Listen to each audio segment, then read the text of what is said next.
Emergency responders rushed to a major traffic accident involving 4 vehicles on the Bexon highway early Monday morning, leaving nearly a dozen people requiring medical attention. St. Lucia Fire Service spokeswoman Sharice John says the collision occurred between a passenger bus, a utility vehicle, and 2 stationary automobiles.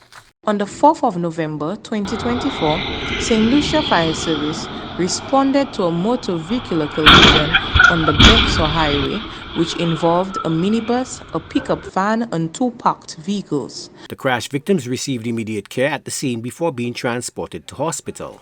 On arrival at the scene, emergency personnel found 11 persons who required ambulance assistance.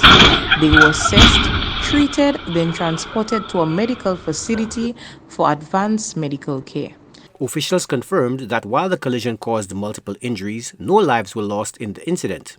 Police are investigating the circumstances that led to the 4-vehicle pileup. The accident caused significant traffic delays during the morning commute as emergency crews worked to clear the scene. Motorists are advised to exercise caution when traveling through the area.